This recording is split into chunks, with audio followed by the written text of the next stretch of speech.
Súper. Bien. La mayoría habían estado en la clase anterior, así que saludos para todos. Ya saben ahí la regla, ojalá poder activar sus camaritas para poder verlos. Y les voy a hacer como un resumen, si es que no hay dudas de la clase anterior. Yo sé que hay harta información, pero quizás quedó algo pendiente, que no haya quedado bien. En la primera sesión hicimos una introducción al reino de Dios, ¿cierto?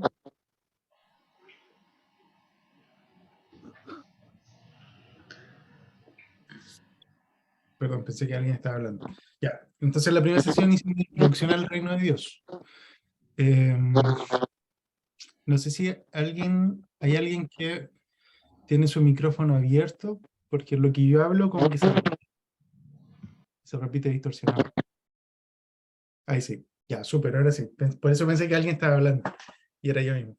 Ya, entonces en la primera sesión hicimos una introducción al reino de Dios, o a la teología del reino, ¿cierto? Y decíamos que cuando pensábamos en los evangélicos, pensábamos al tiro como en este marco doctrinal, que estaba basado como en las cartas paulinas, ¿cierto? Cuando pensábamos en los pentecostales, pensábamos al tiro en el libro de Hechos, señales y maravillas y hablar en lengua y todo, ¿cierto?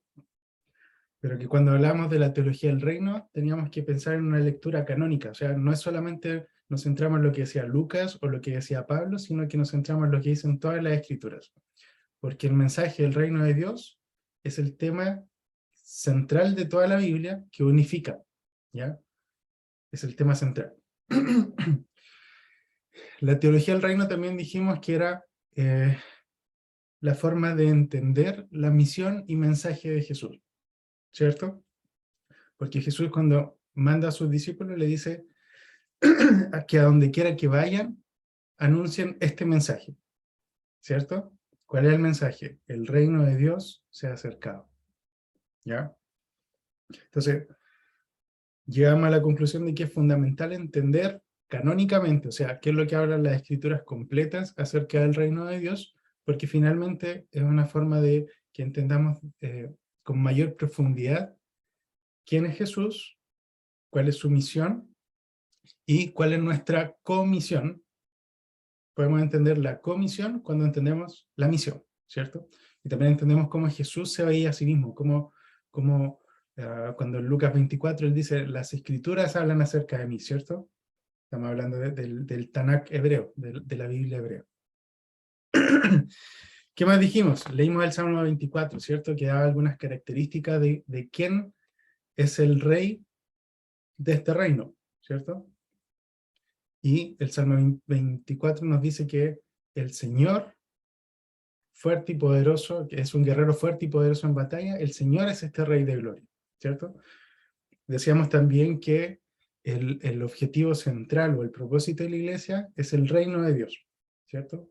Que es el rey y su reino. Y de ahí se desprende todo lo demás, ¿cierto? Sanar a los enfermos, ayudar a los pobres, visitar a la gente, ¿cierto? Todas estas son cosas que son importantes, pero no son, digamos, la esencia, sino que se desprenden de lo fundamental, que es el reino de Dios. ¿Qué más dijimos? Hablamos de algunas palabras claves, ¿cierto? Y dentro de esas palabras claves entendimos una que era escatología, ¿cierto? Que tiene que ver con el estudio de los últimos tiempos. Y decíamos que los últimos tiempos ya comenzaron, ¿cierto? No es algo futuro que va a pasar, sino que nosotros ya estamos viviendo los últimos tiempos, y de hecho, ahí está como la discusión en buena, yo les decía, porque nadie pelea con nadie, pero como que el punto de inicio de los últimos tiempos depende a quién le pregunte. Pues algunos dicen que comenzó con el nacimiento de Jesús, otros dicen que los últimos tiempos empezaron con el inicio del ministerio de Jesús, otros dicen que con su muerte y su resurrección, otros dicen que con Pentecostés, ¿ya? Pero yo le decía que en algún momento entre el año 0 y el año 33, 34, los últimos tiempos ya empezaron, ¿cierto? Y eso lo tenemos que tener presente también cuando leemos la profecía bíblica, ¿cierto? Y yo le decía, en 2 Timoteo, Pablo le escribe y le dice, en los últimos días ten cuidado, Timoteo, de tales personas, ¿cierto? Porque van a ser amadores de sí mismos y les das características. Y le dice, cuando te encuentres con ellos, pon ojito, ¿cierto? Entonces aquí nos sigue dando a entender de que los últimos tiempos ya comenzaron. En Hechos 2 también, por cierto, dice, cuando saben explicar qué es lo que estaba pasando, y citan a Joel 2, que dice, en los últimos días derramaré a mi espíritu sobre toda carne, ¿cierto? Entonces dando a entender que aquí los últimos días ya están comenzando y están ocurriendo. Ya ese inicio anticipado del final del tiempo, nosotros decíamos que eso se llama inauguración escatológica, ¿cierto? Todavía no es el final final, pero es el inicio del final, ¿ya? Y el final final viene cuando Jesucristo viene por segunda vez, que ese era otro término que era importante conocer, que se llama parousia, ¿cierto? Primera venida es la encarnación, la segunda es la parousia. Disculpa, parece que ese término no lo conocía. ¿Cuál de Por lo todos? menos no me acuerdo yo de la semana pasada. El ¿Parousia? último que dije. Cómo se dice? Lo voy a escribir aquí, porque ya lo descubrí Ya. dónde se escribe. Parousia. Ah, ya. ¿Ya? Eso es la segunda venida. Okay. Gracias. Perdón que hable mucho. Yo le decía que con la primera venida, Jesús, aquí no hay contradicción. Con la primera venida, Jesús cumple las profecías que se referían al Mesías como un siervo sufriente, ¿cierto? Y en su segunda venida, en la parousia, Jesús viene a cumplir las profecías que hablan de él como rey y como juez, ¿cierto? Entonces, yo le decía, pues, la expectativa de los judíos era que Jesús viniese a liberarnos del Imperio Romano, ¿cierto? Entonces esperaban que viniera con ejército, esperaban a este Mesías. Entonces Jesús no cumplió esas profecías en ese momento y muchos no lo reconocieron y hasta el día de hoy no lo reconocen como el Mesías, ¿cierto? Porque para ellos su marco teológico era otro. Y yo les decía que muchas veces, Dios nos perdone, pero cuántas veces eh, Dios se está moviendo de cierta forma que no está dentro de nuestra cajita, de nuestro marco teórico, ¿cierto? Y decimos, ah, eso no es Dios. Ah, ese hermano no está hablando de parte de Dios. Porque te confronta, pues está fuera de lo que tú esperas. Y también yo les mencionaba que dentro de todas estas escuelas de pensamiento en el Antiguo Testamento, eh, esto es lo que se esperaba, ¿cierto? Que Israel estaba viviendo, o la humanidad vivía el presente siglo, pero que en algún momento eso se iba a terminar e iba a comenzar el siglo venidero, ¿ya? Y esta idea de siglo venidero era como una idea esperanzadora para Israel, porque ya no iba a haber más guerra, no iba a haber más muerte, ¿cierto? Leamos lo que decía Isaías, por ejemplo, en algunos pasajes, y él decía que el que viviera 100 años iba a vivir poco, ¿cierto? Leíamos que ningún niño iba a morir a los pocos días de nacer. Leíamos que Isaías les decía, ninguna embarazada va a perder a su hijo en el vientre, ¿cierto? Le estaba dando una imagen de mucha esperanza. En este siglo venidero, de hecho, ya nadie se va a acordar de esto. Entonces, lo que estén pasando ahora, acá hay esperanza, ¿ya? Esto va a pasar, esto va a terminar, pero hay esperanza aquí en el siglo venidero. Eh, y dentro de todas estas escuelas de pensamiento de cómo iba a ocurrir esto, habían dos escuelas que eran las principales, ¿cierto? Una que yo les decía que era como apocalíptica, que aquí leíamos a Isaías, ¿por cierto? Que él decía, cuando esto comience, el siglo venidero, ya nadie más se va a acordar de lo anterior, ¿ya? Era muy así como muy tajante. Esto comienza, o sea, perdón, esto termina, el siglo presente termina, y comienza el que sigue, y es todo así como de un paraguaso ya. Y teníamos la otra expectativa, la otra escuela de pensamiento igual era grande, que era más como una restauración geopolítica. Entonces por esto muchos judíos esperaban que Jesús o que el Mesías eh, viniera con ejército a liberar a Israel peleando contra Roma y liberándolos de esa forma, ¿cierto? Yo le decía que eso era más como geopolítico, era como que iban a restituirse su tierra y el trono de David se iba a reinstaurar de nuevo y iban a gobernar desde ahí. Y ahí tomábamos una cita de Amós, ¿por cierto? Que hablaba de cosas mucho más tangibles, de que cada uno iba a sembrar, e iba a cosechar de lo que sembraba, iba a vivir de su tierra. Eh, de aquí vamos a ver algunas imágenes en el Éxodo, igual que cada uno va a vivir bajo su propio parrón y va a vivir de su siembra. Pero esas eran como las dos escuelas grandes de pensamiento. Eso es lo que ellos tenían en mente respecto de cómo iba a ocurrir este evento. Y también yo les mencionaba como spoiler, ¿sí? Tengo una pregunta ahí. ¿Estas dos líneas de pensamiento hoy día de alguna manera subsisten en medio de la iglesia? No debería, pero sí muchos judíos lo siguen pensando, por eso es que no reconocieron a Jesús como el Mesías. Y de hecho hasta el día de hoy, pues hay muchos judíos que siguen esperando al Mesías. Entonces ellos siguen con estos planteamientos del Antiguo Testamento. Y también yo les tiraba un spoiler, ¿cierto? De algo que vamos a ver más adelante, pero que en el Nuevo Testamento, y eso ya se lo hacía presentándole esta nueva línea de tiempo, ¿cierto? Cuando Jesús vino con su primera venida, yo le decía, como que hackeó un poco el sistema, ¿cierto? Porque si bien no se terminó el presente siglo malo, pero él trajo un poco, como que de contrabando, trajo cosas del siglo venidero en el presente siglo malo, ¿cierto? Por eso podemos experimentar la liberación, podemos experimentar sanidad, podemos experimentar la salvación, podemos experimentar algunos destellos, digámoslo así, de las cosas que en algún momento van a ser plenas, ¿cierto? Y que en el Nuevo Testamento nosotros tenemos, son 4, pero les voy a mencionar 3 que son las más fáciles de entender. Tenemos 3 realidades respecto al reino de Dios, que parecen que fuesen opuestas entre sí, pero que caminan todas de la mano, ¿ya? Yo les decía que el reino de Dios en el Nuevo Testamento está presentado como un reino que es futuro, ¿ya? Como que en algún momento Cristo volverá y va a establecer el reino de Dios aquí en la tierra. Y eso es verdad.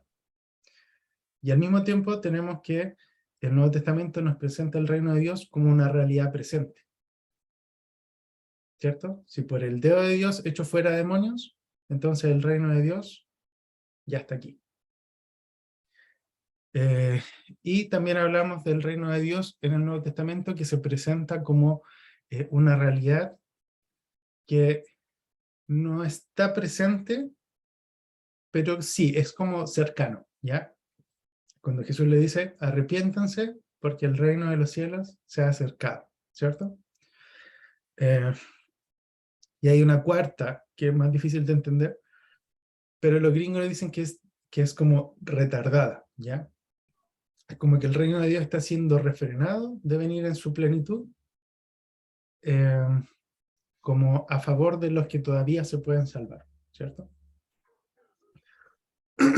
Ya, y ese es como un resumen de la clase 1, ¿cierto? Y otra cosa que decíamos es que asumíamos en el reino de Dios que teníamos que entender la dinámica que está detrás de todas las cosas, ¿cierto? Que son dos reinos en conflicto. Por eso el reino de las tinieblas contra el reino de Dios. Por eso es que en el Nuevo Testamento escuchamos esta instrucción que nos dice que nuestra lucha no es contra carne ni sangre, ¿cierto? Y lo dice un hombre que está en prisión con los huesos rotos y heridas en la espalda, ¿cierto? A pesar de eso, que él está viendo la maldad impartida por seres humanos, él dice, ellos no son el enemigo es algo que está atrás. ¿Ya? Ahora, nos vamos a ir aquí atrás en la línea del tiempo y vamos a ir viendo que, como yo les decía, el reino de Dios es un tema que es canónico, está a lo largo de toda la Biblia, pero lo vamos a encontrar con mayor claridad en algunas imágenes, ¿cierto? Vamos a tener imágenes que nos van a mostrar una imagen un poco más clara y nos van a ayudar a entender qué es lo que pensaba un judío de ese tiempo, una persona de Israel en ese tiempo, cuando tú le mencionabas la palabra el reino de Dios, ¿ya? Porque para nosotros ya definimos que el reino de Dios era el gobierno dinámico de Dios, ¿cierto? No era un lugar físico, no es un reino que tiene murallas, ¿cierto? Como uno se imagina o como lo vemos en las películas, sino que el reino de Dios era como el acto de gobernar. Si Dios gobierna mi vida es parte del reino de Dios, ¿cierto? Pero si nosotros le preguntamos a un hombre del 1500 antes de Cristo, probablemente su idea acerca del reino de Dios era diferente, ¿cierto? Entonces vamos a ver algunas imágenes que nos van a permitir entender ¿Qué es lo que estaba pasando en ese entonces? ¿Qué es lo que ellos creían acerca del reino de Dios? Perdón. Entonces, yo recién les acabo de decir que a lo largo de todo el Nuevo Testamento, perdón, a lo largo de toda la Biblia, encontramos la temática del reino de Dios, partiendo en Génesis 1, ¿cierto? Cuando no se menciona textualmente la palabra reino de Dios, pero ya tenemos esta idea como primitiva eh, de la idea de gobierno, ¿cierto? Cuando Dios crea las cosas, y en el 1:26, 27 por ahí, Dios le dice al hombre que él tiene que someter la tierra, ¿cierto? Y ejercer dominio sobre ella. Entonces ya tenemos esta idea de gobierno y cogobierno. Dios crea las cosas, Dios crea el león, el hombre tiene que ponerle nombre. Dios crea el jardín, el hombre tiene que cultivarlo, ¿cierto? Tenemos esta idea de gobierno y cogobierno. Pero la primera vez que se menciona textualmente el reino de Dios, lo vamos a encontrar en el Éxodo, ¿ya? El Éxodo. Consulta justo lo que estáis hablando ahora. Ya. ¿Lo viste en la clase anterior? No, ahora ¿O estoy esta es partiendo la sesión 2. Ah, ya, súper. Ah, y lo último, el título de esta clase. La anterior, la expectativa del reino. ¿Perdón? La anterior clase era la expectativa del reino. ¿Y esta cómo No, se llama esta la clase? anterior era Introducción a la Teología del Reino. Ah, ya, súper, súper. Y esta se llama Expectativa del Reino, parte 1. Ah, ya. Ahora sí, ¿Ya? ahora sí. Me Entonces adelanté. aquí, con la expectativa del reino, vamos a entender qué es lo que los judíos esperaban, ¿cierto?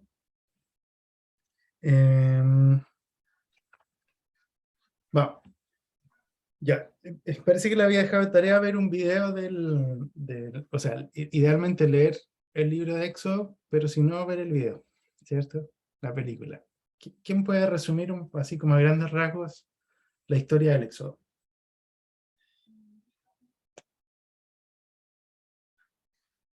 Mm.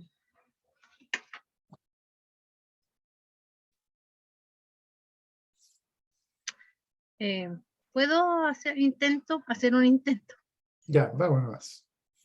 Israel está esclavo en Egipto, llevan 400 años de esclavitud y clama al pueblo a Dios, Dios los escucha y salva primero a Moisés de las aguas, lo prepara, digamos, su preparación cultural, podría decir yo, pero luego se va al desierto por 40 años y vuelve, y en Éxodo vemos cómo Israel es libertado de Egipto, liberado. Se va al desierto y ahí el video hablaba de dos partes importantes. La primera antes del Sinaí, la segunda después del Sinaí. Y en ella se muestra el gobierno de Dios en el sentido de que Dios va con este pueblo que en un momento decide o piensa, aparentemente por lo menos, dejarlo, destruirlo, y es Moisés quien intercede para que ellos no sean destruidos, para que tampoco Dios sea como quedando mal frente a los otros pueblos. Israel le falla a Dios en ese pacto de obediencia, levanta nuevos dioses y ahí comienza el problema. Termina cuando están por entrar a la tierra prometida y Moisés es uno de los que no entra y esa generación que salió no entró. Eso como un resumen bien amplio. Súper buen resumen, ¿cierto? Súper bueno. Para los que no lo leyeron, lo pueden leer ahora y ponerse al día. Entonces, en el Éxodo tenemos... Sí. ¿Puedo complementar unas cositas que también creo que son importantes? Ahí en el video, o sea, también vi los dos videos y resulta que Dios hace un pacto con Israel y empieza con los 10 mandamientos, ¿cierto? Y y luego lo rompen. Y ahí aparece esto que a mí me llamó la atención, de esto de quién era Faraón, qué representaba Faraón, y cómo Dios rescata a su pueblo como de la maldad, digamos, que Faraón representaba. Y también eso de las oportunidades de Dios, de la queja del pueblo constante, del pecado, y que Dios ahí estaba, y me gusta mucho una parte que dice, que aparece en la Biblia, que Él, que Él es misericordioso cuando muestra su carácter, cuando Él dice quién es, que es piadoso, que es misericordioso, pero que no acepta, eh, pero que el culpable tendrá que pagar, algo así. Y ahí es verdad, porque Dios es así, tiene mucha gracia, nos perdona una y otra vez. Y eso fue como algo importante que yo creo que también muestra el carácter de Dios en el Éxodo. Eso. Súper. De hecho, como paréntesis, lo que pasó aquí, ¿se acuerdan que nosotros hablamos del nuevo pacto?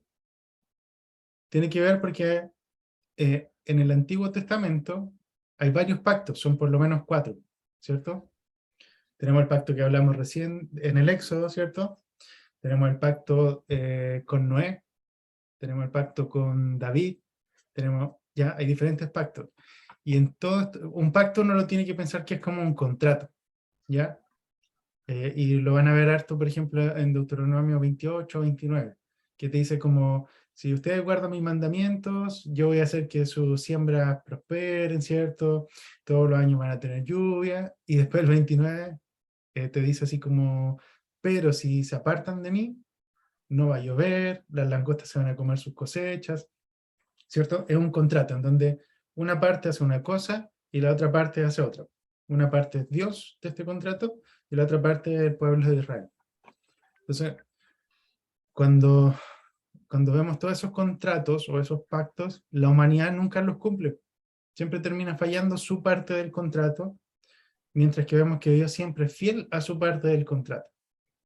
Y cuando vemos juicio y cosas así, podemos pensar, cuando no entendemos este contexto, que Dios es súper malo y que, ¿cierto?, castiga a la gente, pero en realidad un contrato, legalmente, cuando tú no cumples tu contrato, tiene consecuencias, ¿cierto? Lo mismo pasaba aquí.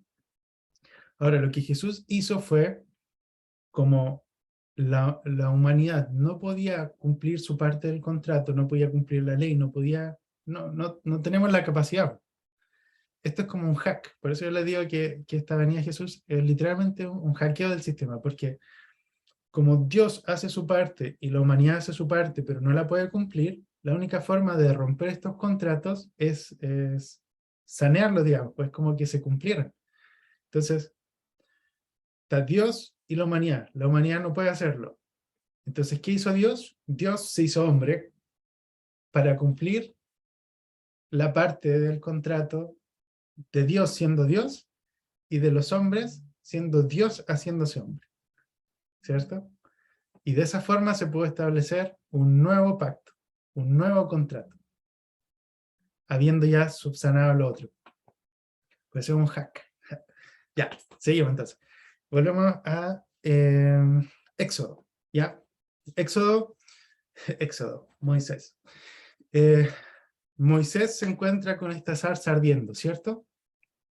Probablemente andaba cuidando su ovejita y ya no me acuerdo qué andaba haciendo, pero se encuentra con esta zarza ardiente y ve que no se consume. Entonces yo veo eso, me acerco porque me llama la atención. Y de repente esta zarza sale una voz que no es Dios, ¿cierto? Es el ángel de Jehová, pero ese es otro tema. Y lo que sucede aquí en este monte es que Dios por primera vez revela su nombre a Moisés, ¿cierto? Porque le da algunas instrucciones. Entonces Moisés le dice, ya, yo voy, bien, pero ¿en nombre de quién voy? Dime cómo te llamas. Porque el contexto es que Israel ya conocía a muchos dioses porque estaban siendo esclavos en Egipto. Llevaban como 400 años y entonces conocían a Ra, conocían a todos los dioses de Egipto que ya no me acuerdo. ¿Ya? Entonces Moisés le dice, pero ¿en nombre de quién voy? ¿Y qué le dijo Dios?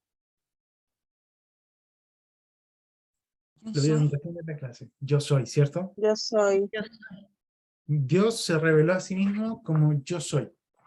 Y cuando te enseñan esto en la iglesia, cuando tú lo estudias, de hecho, lo que agarré en la colita de la clase anterior también, muy bueno, él decía que los nombres eran importantes porque revelan el carácter de una persona, ¿cierto? En el Antiguo Testamento, en la cultura hebrea, el nombre revela el carácter, ¿ya? Jacob, pillín, por cierto, Usurpador. el pillín. El Moisés rescataba las aguas, Daniel, creo que es mensajero, como que cada nombre revela el carácter, ¿ya? Entonces, cuando Dios revela su nombre, está revelando parte de su carácter, ¿cierto? Y cuando estudiamos qué es lo que es el yo soy, que en tu Biblia probablemente va a decir, al menos en el Antiguo Testamento, va a decir Adonai probablemente, o va a decir Jehová, o va a decir Señor, pero no solo con la S mayúscula, sino que entero mayúscula. Cuando dice Señor, Adonai, o la otra palabra que les dije, que se me olvidó, está diciendo Yahvé, ¿ya? Yahvé. Y esto significa que Dios es el que fue, el que es, el que está haciendo y el que ha de venir, ¿cierto? Y habla como este carácter de Dios que es siempre el mismo, ¿ya? Pero también tiene otra connotación en esta misma línea de pensamiento, y tiene que ver con, se traduce como el Dios que se hace presente, ¿ya?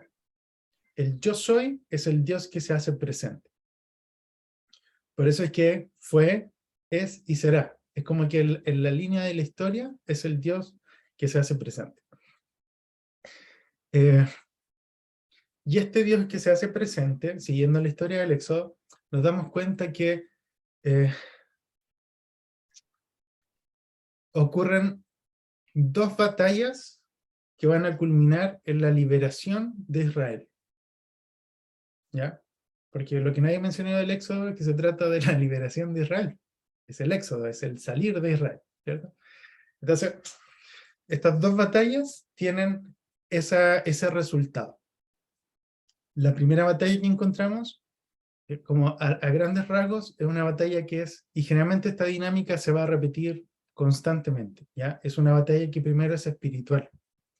Es Yahvé, este Dios que se hace presente, luchando contra los dioses de Egipto y derrotándolos, ¿cierto? Por ejemplo, en Egipto tenían una diosa que era la diosa de la fertilidad. Y cuando Dios, Yahvé, lucha con esta diosa de la fertilidad, las ranas se multiplican a lo loco, porque ya esa diosa no tiene control sobre la reproducción de los animales, ¿cierto? Tenemos un dios que en Egipto tenemos un dios, de hecho eran tres dioses que estaban asociados con el río Nilo.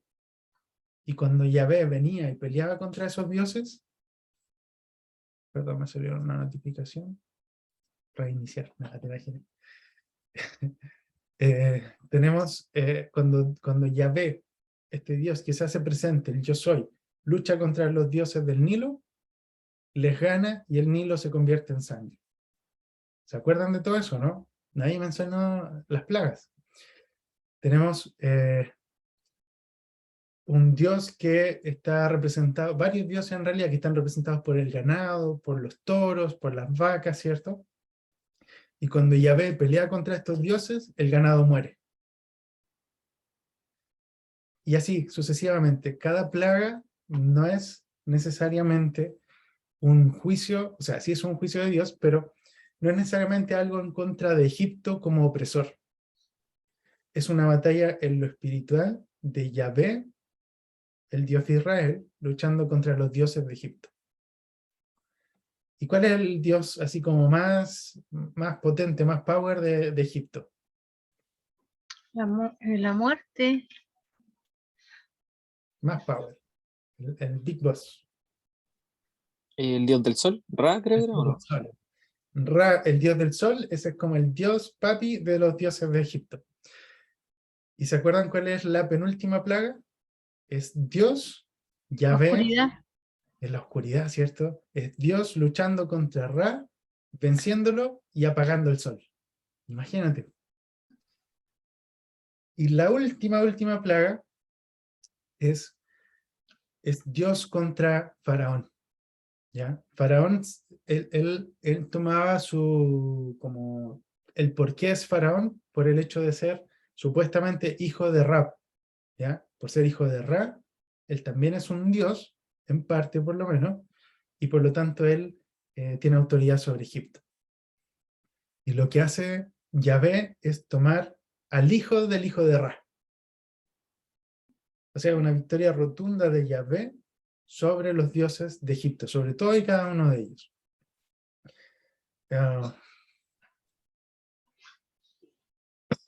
Y esta batalla espiritual fue anunciada. Dios mismo la había anunciado en Éxodo 12, se los voy a buscar.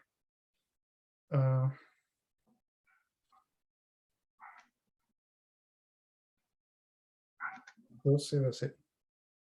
Éxodo 12. Esto es lo que Yahvé está diciendo, el Jehová, ¿por cierto?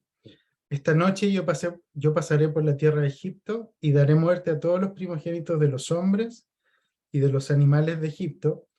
Y presta atención a esto. Y así ejecutaré mi juicio sobre todos los dioses de Egipto, porque yo soy el Señor. ¿Cierto? Yahvé dijo, yo voy a traer juicio sobre ellos. ¿Alguien estuvo en la clase, en el curso del IRRA de Mundo Espiritual? ¿No? No, Ya, tomen ese curso. Eso les va a entender un poquito el panorama de qué pasa por detrás, por las cosas que nosotros no vemos, ¿ya? En algún momento de la historia, no sé en qué parte, sinceramente, pero en algún punto de la historia, Dios puso a seres espirituales a, no sé si a gobernar, pero sí como a ejercer influencia sobre las naciones. Y en el Salmo 82, Dios los junta y les dice, oye, ustedes no están cumpliendo con lo que yo les mandé, y ustedes se pervirtieron y están haciendo que los hombres hagan lo malo, ¿cierto? Entonces tenemos este mundo espiritual en donde habían seres espirituales que estaban a cargo de guiar a las naciones para que hicieran lo bueno, cuidar a la humanidad, pero ellos se desvirtuaron y siguieron sus propios caminos. Entonces, probablemente, quizás, tal vez, estos dioses de Egipto son seres espirituales que en algún momento Dios sí puso a cargo de se me fue la idea, pero sí puso a cargo de ciertas responsabilidades sobre Egipto, pero se pervirtieron y empezaron a buscar adoración para ellos mismos. Lean el Salmo 82 y ahí se van a dar cuenta que hay un consejo, ¿cierto? Después vemos, por ejemplo, en Job también se ve este mundo espiritual donde se acuerdan que Satanás estuvo recorriendo el mundo y volvió a la presencia de Dios y había como yo me lo imagino como un congreso, donde Dios es como el rey y alrededor están como toda la gente tomando decisiones. Ya, la cosa es que Dios ejecuta este juicio sobre los dioses de Egipto, y esta es la primera batalla, que es espiritual, ¿cierto? Y aquí ya empezamos a ver que hay dos reinos en conflicto, el reino de las tinieblas y el reino de Dios. Y otra característica es que, no, después voy para allá. Ya, se lo digo al tío. Una característica es que, si se fijan, esta batalla espiritual la pelea Yahvé mismo. Es Dios quien pelea contra los dioses de Egipto. Y más adelante en la historia del Éxodo tenemos una segunda batalla que ya va a lo natural, ¿cierto? Y es Dios luchando, contra uno de los ejércitos más poderosos de esa época, que es Dios peleando contra el ejército de Egipto. Y cuando ustedes leen la historia del Éxodo, se dan cuenta que en ningún momento el pueblo de Israel se levantó en armas. Fue Jehová quien luchó contra ellos. Y ese es el acto final de liberación del pueblo de Israel. Después de eso, después de que Dios pelea contra el ejército y los ahoga, ¿cierto? Israel queda libre. Y en ese momento, el pueblo ya siendo libre, entonan un canto, que la Biblia creo que le dice el canto de Moisés o canto de Miriam, dependiendo de tu Del traducción. mar también, del mar, lo mencionaba. Sí, depende de tu Biblia, el título que le hayan puesto. ¿Se acuerdan que los títulos como que no son parte de la Biblia? Como que después lo agregan. Ya. Y lo vamos a leer. Yo lo había buscado por aquí.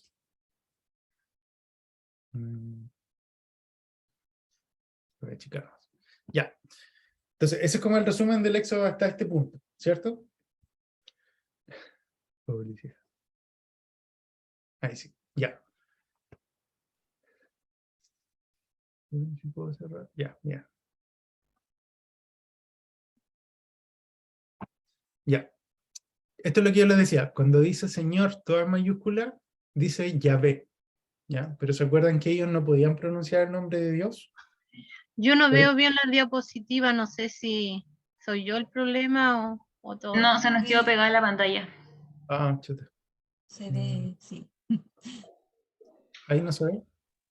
No, se ve cuando estaba saliendo el anterior. Ah.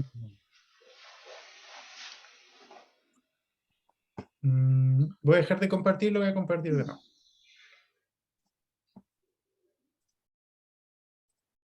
¿Podrá ser ahí o no? Ahí sí. Ya, súper. Ya, ¿se acuerdan que yo les decía que cuando dice Señor, todo con mayúscula, quiere decir Yahvé? ¿Ya? Lo que pasa es que ellos no podían decir el nombre de Dios. Entonces ellos le sacaron las vocales, por ejemplo. Por eso queda como I-H-W-H, como Yahweh, ¿cierto? Y eso le dicen tetragramatón los estudiosos. Pero en los escritos ustedes lo van a encontrar también como Adonai, que significa Señor, ¿ya? Pero en realidad aquí donde dice Señor, con mayúscula, debería decir Yahvé, que es el nombre que Dios reveló a Moisés. ¿Se entiende? ¿Sí? Ya, súper. Eso vamos a leer, ya es harto, y después hay que leer más todavía, pero vamos. Ya, en esta versión dice el cántico de Moisés. No importa la versión que tú lo leas, se repite la idea, ¿ya? Entonces Moisés y los israelitas entonaron un cántico en honor al Señor, que la letra decía. Acuérdense de esto, el pueblo está en Egipto, Dios se reveló a Moisés. ¿Por qué? Porque el pueblo estaba siendo oprimido por Egipto. Entonces estuvieron clamando a Dios y Dios vino en su rescate. Se reveló a Moisés. Moisés guió al pueblo, pero Dios luchó las batallas. Primero una espiritual, después una en lo natural. En nuestra vida práctica generalmente va a pasar algo muy similar. Y si se fijan lo que pasa en el mundo, primero también es espiritual, después es natural, ¿cierto? El feminismo, el socialismo, el comunismo, el capitalismo, todas esas ideas supuestamente humanas, detrás de eso hay fuerzas espirituales que las empoderan. ¿Ya? Entonces, cantaré a Yahvé, que se ha coronado de triunfo, arrojando al mar caballos y jinetes. Si se fijan, este canto es como un resumen de lo que pasó en el Éxodo, ¿cierto? La revelación del nombre de Dios y lo que hizo. Yahvé arrojó al mar caballos y jinetes. Recuerden, es Yahvé quien peleó, no es Israel. Yahvé es mi fuerza y mi cántico. Él es mi salvación. Él es mi Dios y lo alabaré. Es el Dios de mi Padre y lo enalteceré. Yahvé es un guerrero, su nombre es el Señor. ¿Se acuerdan con esto del Salmo 24? ¿Cierto? ¿Quién es el Rey de Gloria? El Señor poderoso en batalla, el guerrero poderoso en batalla. El Señor, Yahvé, arrojó al mar los carros y el ejército de Faraón. Los mejores oficiales egipcios se ahogaron en el Mar Rojo. Las aguas profundas se los tragaron, como piedras se hundieron en los abismos. Tu diestra, Yahvé, reveló su gran poder. Tu diestra, Yahvé, despedazó al enemigo. ¿Se dan cuenta? Ellos exaltan a Dios por lo que Él hizo. Fue tan grande tu victoria que derribaste a tus oponentes, diste rienda suelta a tu ardiente ira y fueron consumidos como rastrojo. ¿Se acuerdan que muchas veces como que te predicaron el evangelio desde la perspectiva de la ira de Dios viniendo contra ti? Y cuando muchas personas piensan como en el apocalipsis o en el día del juicio, lo piensan como con temor, porque piensan en la ira de Dios, pero cuando tú tomas tiempo para leer las Escrituras, te das cuenta que la ira de Dios no es contra su pueblo, es contra sus enemigos. Y fueron consumidos como rastrojo. Bastó un soplo de tu nariz para que se amontonaran las aguas. Las olas se erguieron como murallas. Se inmovilizaron las aguas en el fondo del mar. Iré tras ellos y les daré alcance, alardeaba el enemigo. Repartiré sus despojos hasta quedar hastiado. Desenvainaré la espada y los destruiré con mi propia mano. Pero con un soplo tuyo se los trago el mar. Se hundieron como plomo en las aguas turbulentas. ¿Quién, Yahvé, se te compara entre los dioses? ¿Te das cuenta que nos dice que Yahvé es el único Dios? Está diciendo que hay más dioses, pero hay dioses con D minúscula. Hay dioses que no son poderosos como Yahvé. En algún momento Yahvé los puso a cargo de ciertas cosas, pero ellos se pervirtieron. ¿Quién se te compara en grandeza y santidad? Tú, hacedor de maravillas, nos impresionas con tus portentos. Extendiste tu brazo derecho y se los tragó la tierra. Por tu gran amor guías al pueblo que has rescatado. Por tu fuerza lo llevas a tu santa morada. ¿Se acuerdan que de aquí van a la tierra prometida, cierto? Las naciones temblarán al escucharlo. La angustia dominará a los filisteos. Los jefes edomitas se llenarán de terror. Temblarán de miedo los caudillos de Moab. Los cananeos perderán el ánimo, pues caerá sobre ellos el pavor y espanto. Por tu gran poder, Yahvé, quedarán mudos como piedras hasta que haya pasado tu pueblo, el pueblo que adquiriste para ti. Tú los harás entrar y los plantarás en el monte que te pertenece, en el lugar donde tú, Yahvé, habitas, en el santuario que tú, Señor, te hiciste. ¿Se fijan que este Señor es solo la S mayúscula? Y este es todo mayúsculo. Ya, este es Yahvé y este Señor. Ya. Y Éxodo 15:18 es la primera mención en toda la Biblia acerca del reino de Dios. Y es como el punto como final del canto del pueblo, ¿cierto? El Señor reina por siempre y para siempre. Esta es la primera mención en toda la Escritura. ¿Se fijan todas las veces que se repite el nombre de Yahvé a lo largo del canto? El pueblo por primera vez puede poner en su boca el nombre de quién es su Dios, ¿cierto? Y con esto están compartiendo el carácter de Dios. Dios es un Dios que irrumpe, que se hace presente, que en medio de nuestro dolor de estar 400 años en cautiverio, Dios es este Dios que cuando nosotros clamamos a Él, se hace presente y trae libertad.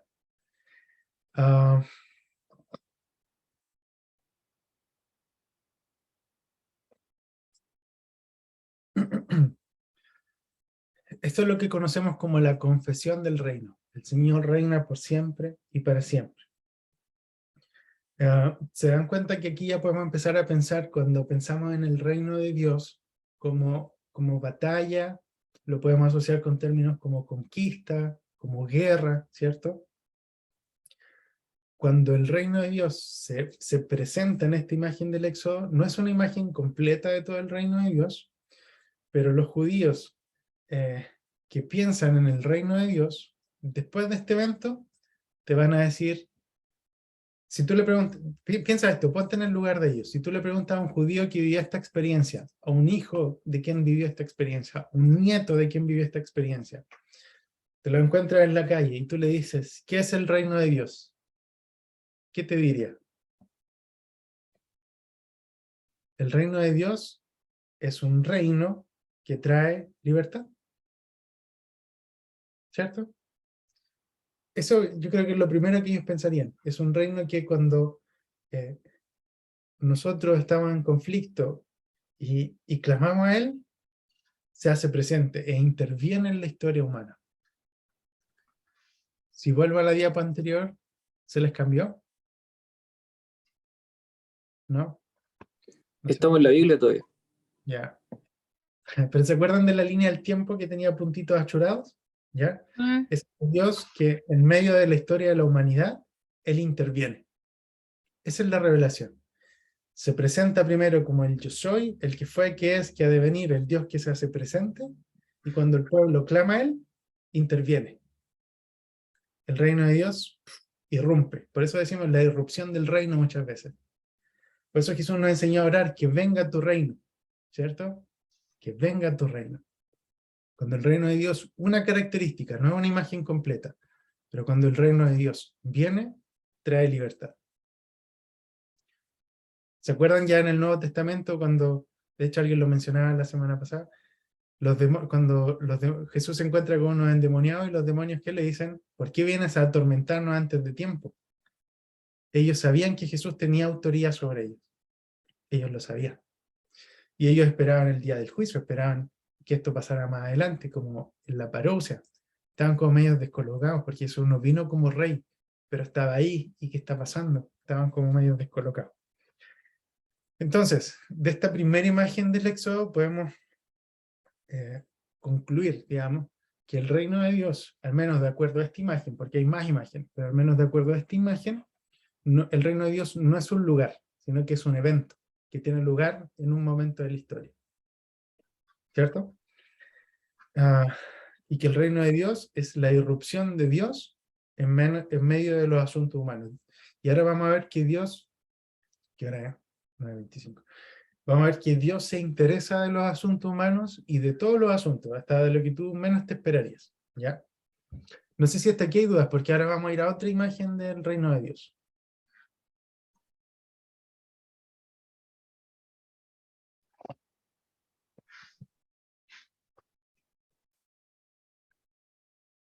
¿No? ¿Quieren tomar 5 minutos para hacerse un cafecito?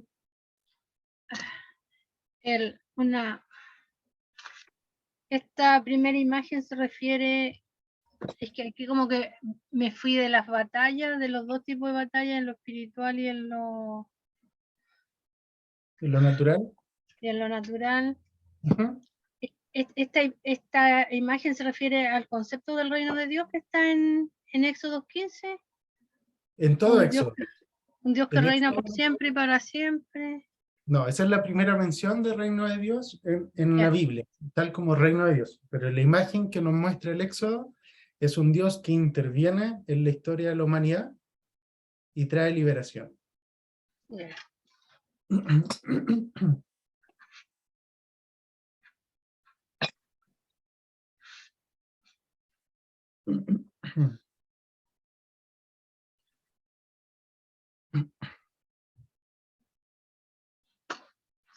Mira, aquí tengo anotado algunas conclusiones respecto a esto. Conclusión 1. El rey está por su gente, escucha su clamor e interviene en su favor. ¿Cierto? Israel clamó a Dios y Dios respondió. Y aquí yo les decía a los líderes de nuestra iglesia que estamos haciendo este curso en paralelo. Yo les decía, muchas veces nosotros oramos y no vemos una respuesta de Dios al día siguiente y nos frustramos y nos sentimos abandonados y que Dios no nos escucha y hacemos pataletas. Pero Israel no estuvo en Egipto una semana orando a Dios. Israel estuvo 400 años. ¿Cierto? ¿Cuántas generaciones murieron sin haber visto la irrupción del reino de Dios en ese momento? Probablemente varias generaciones oraban a Dios y no lo vieron nunca responder. Cuando lees Hebreo 11 te das cuenta que los héroes de la fe, ninguno de ellos vio en este plano, en este tiempo, en esta era, ninguno vio cumplirse las promesas que Dios le había hecho. Pero tuvieron otra recompensa, que fue la aprobación de Dios. Lean Hebreos 11. Otra conclusión, el rey está contra el opresor de su gente. Él les declara guerra santa contra los dioses y poderes de Egipto. Otra conclusión es que para Israel en este tiempo, el gobierno de Dios significa libertad. Libertad de sus opresores.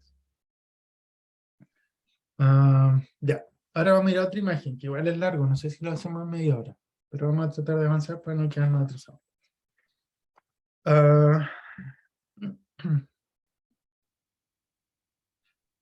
¿Quién puede leer el Salmo 2? Por favor.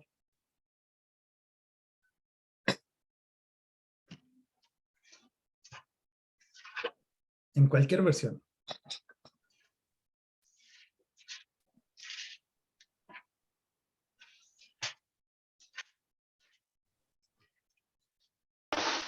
Yo lo tengo. Ya, ya. Acá se llama el reino ungido de Jehová. ¿Por qué se amotinan las gentes y los pueblos piensan cosas vanas? Se levantarán los reyes de la tierra, y príncipes consultarán unidos contra Jehová y contra su ungido, diciendo: rompamos sus ligaduras y echemos de nosotros sus cuerdas. El que mora en los cielos se reirá, el Señor se burlará de ellos. Luego hablará a ellos en su furor y los turbará con su ira. Pero yo he puesto mi rey sobre Sión, mi santo monte. Yo publicaré el decreto. Jehová me ha dicho: mi hijo eres tú, yo te engendré hoy. Pídeme y te daré por herencia a las naciones, y como posesión tuya los confines de la tierra. Los quebrantarás con vara de hierro, como vasija de alfarero los desmenuzarás. Ahora pues, oh reyes, sed prudentes, admitid amonestación, jueces de la tierra. Servid a Jehová con temor y alegraos con temblor. Honrad al Hijo, para que no se enoje y perezcáis en el camino, pues se inflama de pronto su ira. Bienaventurados todos los que en él confían. Súper. Este es un salmo que es mesiánico. La otra sesión vamos a hablar de los salmos y el reino en los salmos, ¿ya? Pero se dan cuenta que en la primera imagen que vimos, que fue en Éxodo, era Dios confrontando a los poderes que oprimían a su pueblo, ¿cierto? Era Dios enfrentando a los dioses de Egipto. Y a Egipto mismo a través de su faraón y de su ejército. Pero aquí en esta nueva imagen, vamos a empezar a ver que no está en el Salmo 2, pero nos sirve como referencia, así como el Salmo 24, ¿cierto? El Salmo 24 nos hacía esta referencia al Señor poderoso en batalla. El Salmo 2 es un salmo mesiánico. El Mesías para Israel, para nosotros el Mesías es Jesús, ¿cierto? Pero para Israel el Mesías es cualquier rey de Israel que haya sido ungido por Dios. ¿Ya? Puede ser Saúl, puede ser David, puede ser Salomón, el que tú quieras. En su tiempo fue un Mesías, fue un rey ungido. Eso significa literalmente Mesías, rey ungido. ¿Ya? Y en el Nuevo Testamento, en el griego, se traduce como Cristo, o Mesías en hebreo. Es lo mismo, ¿ya? Rey ungido. Entonces, en el Éxodo veíamos esta imagen de Dios luchando contra los opresores, contra los dioses, contra Faraón, contra el ejército de Egipto. Pero en esta imagen que vamos a ver ahora, que es a través de la monarquía de David, de Salomón, nos vamos a dar cuenta que son las naciones, los reinos del mundo, que se levantan contra el Señor, contra Yahvé.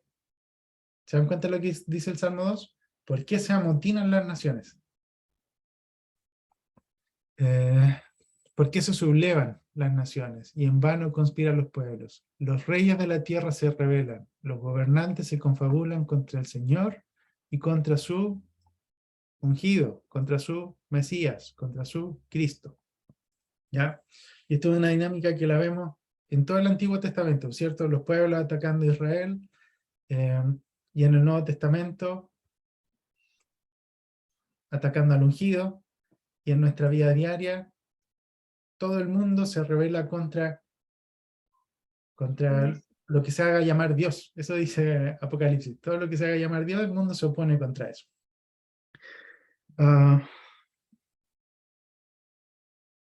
Ya, entonces este Salmo 2 ya no empieza a hablar del Mesías, del rey ungido.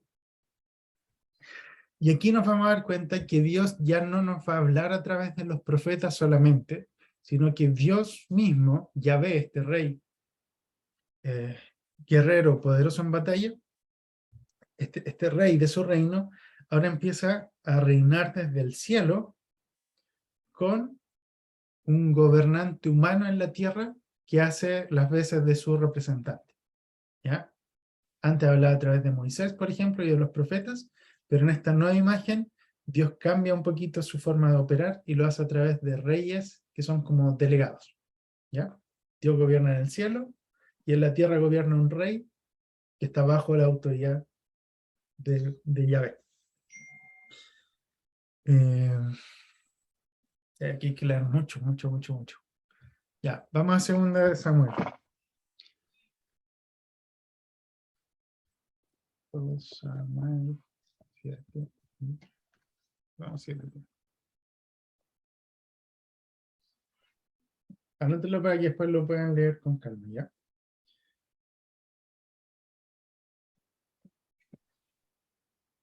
¿Cuál era? ¿Segunda de Samuel? Disculpe. Sí, en los capítulos 7 y 8, por eso le digo que hay que leer harto. Lo voy a leer de mi Biblia, ¿ya? Voy a avanzar un poquito más rápido. Ya, el título aquí se llama Promesa de Dios a David.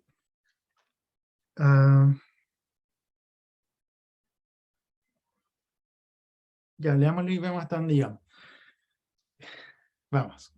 Cuando el Señor finalmente trajo paz sobre la tierra, Israel dejó de estar en guerra con las naciones vecinas, David le dijo al profeta Natán: mira, yo estoy viviendo en este hermoso palacio de cedro, mientras que el cofre de Dios está en una carpa. Se está refiriendo al arca, ¿por cierto?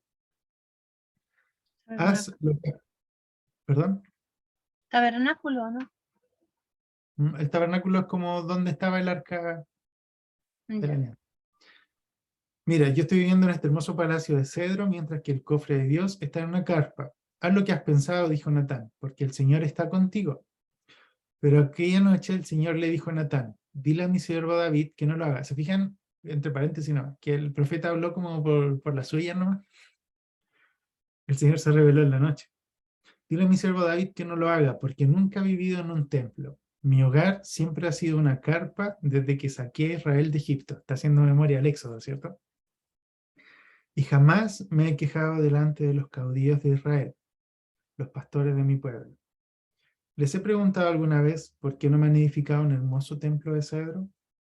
Así que dile a mi siervo David que yo, el Señor Todopoderoso, lo saqué del redil para que no siga cuidando las ovejas, sino para que gobierne mi pueblo. Recuerden que este capítulo se llama Promesa de Dios a David. Que yo he estado con él a donde quiera que ha ido y he derrotado a sus enemigos. ¿Se fijan aquí? También vemos a Yahvé que sigue peleando contra los enemigos del pueblo, pero ya no lo hace él luchando contra los enemigos, sino que es David quien guía al ejército y pelea las batallas. Pero es a través de David y del ejército de Israel como el Dios que está en el cielo vence. ¿Se dan cuenta de esa diferencia? En Éxodo Dios peleaba. En esta nueva imagen vemos a Dios pelear y ganar, pero a través de hombres.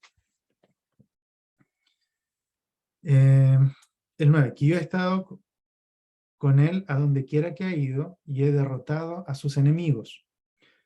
Y esta es la promesa, que yo engrandeceré aún más su nombre para que sea uno de los hombres más famosos del mundo.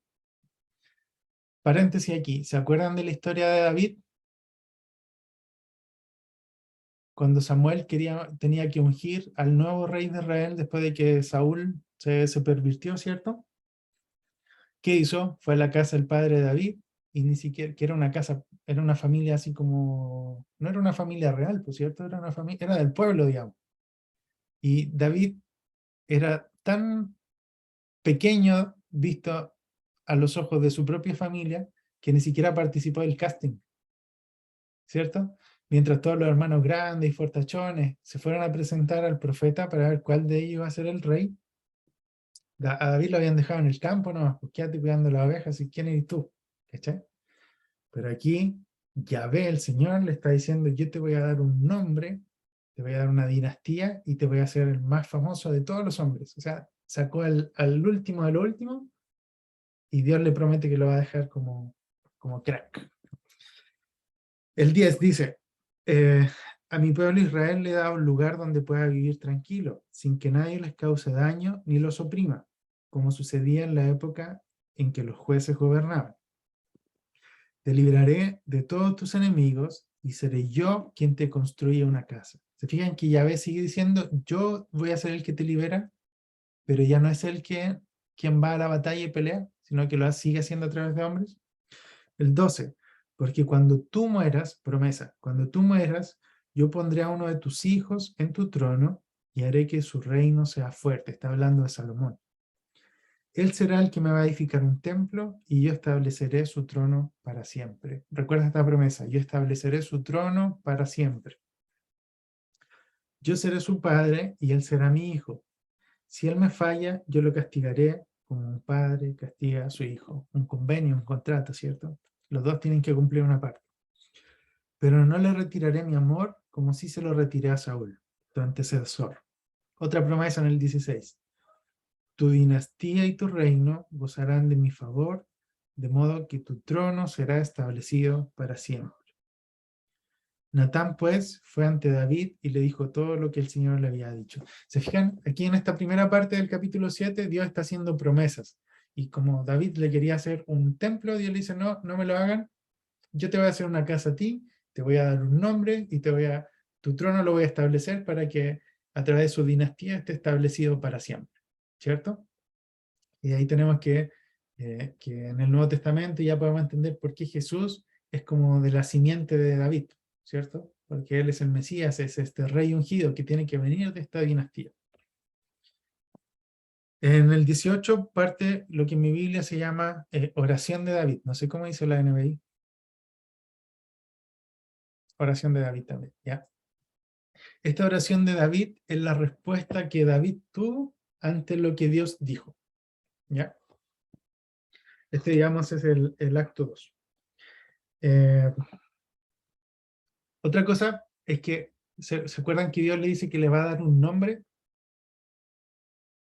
¿Y se acuerdan de la importancia para los hebreos de los nombres? Lo primero que Dios hizo fue revelar su nombre en el Éxodo, y ahora le dice a David que Dios le dice a David que le va a dar un nombre. Le va a dar un, ¿cierto? Como característica, le va a dar un carácter. Veamos la respuesta de David. Entonces David entró a la carpa donde estaba el cofre y se sentó delante del Señor y le dijo, mi Señor y Dios, ¿por qué me has engrandecido si yo y mi familia somos tan insignificantes? Y ahora, además de todo, hablas de darme una dinastía eterna. Tu generosidad es superior a de lo que un hombre se puede esperar. Mi Señor y Dios, ¿qué más puedo decir? Porque tú sabes cómo soy. Tú haces todas estas cosas porque tú lo has prometido y lo has querido. ¿Cuán grande eres, mi Señor y Dios? Fíjense en todas las partes que dice Señor y Dios. En la NBI dice, por ejemplo, Señor mi Dios. También. Nunca hemos oído de un Dios como tú. Es que no existe otro Dios. ¿Qué otras naciones en la tierra han recibido bendiciones similares a las de Israel, tu pueblo? Porque tú rescataste de la esclavitud a tu nación escogida. ¿Se acuerdan? ¿Se dan cuenta que aquí está haciendo referencia al Éxodo? A la primera imagen que tuvimos del reino de Dios. Porque tú rescataste de la esclavitud a tu nación escogida para traer gloria a tu nombre.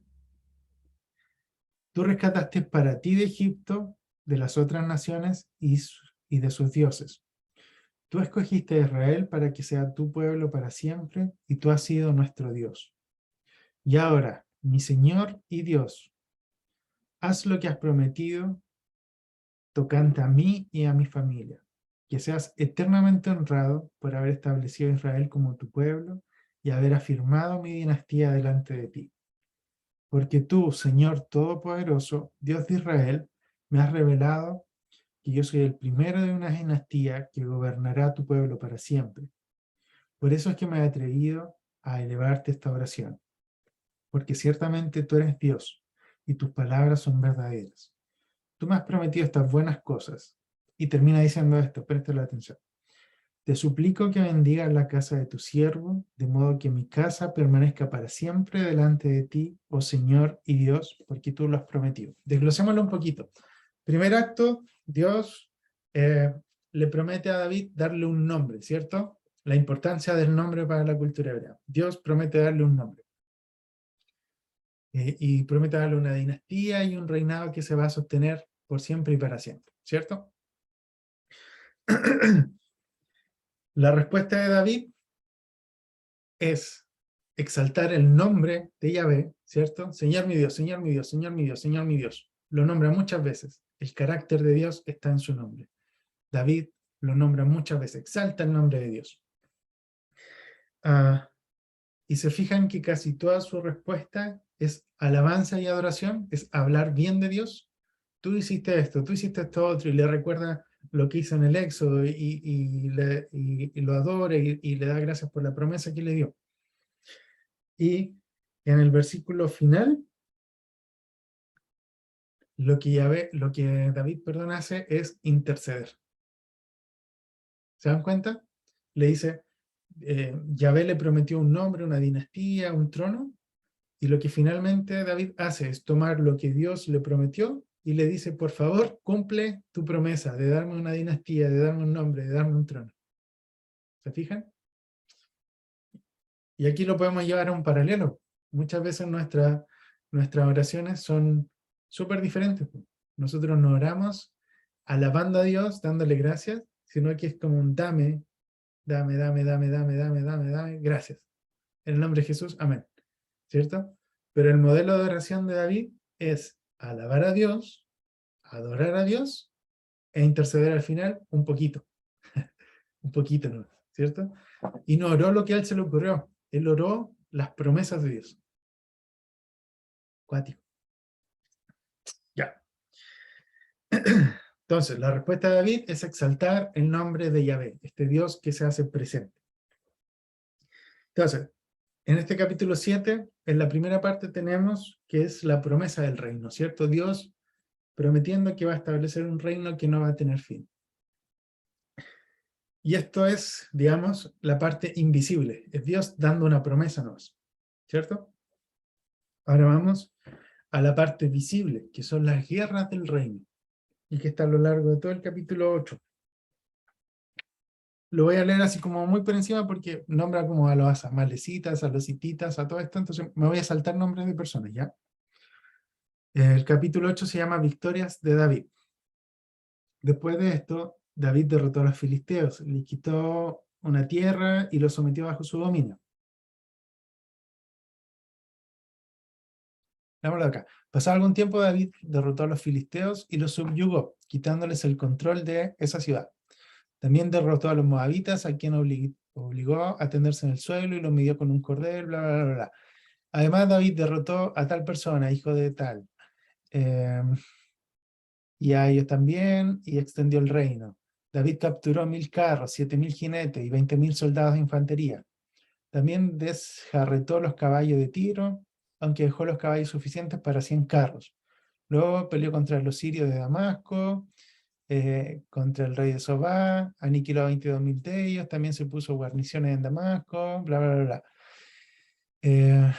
David derrotó a esa persona, hijo de no sé quién, en el río Éufrates. Ya se fijan que David lo que hace aquí es, este capítulo es mencionar muchas batallas que peleó David y cómo las ganó.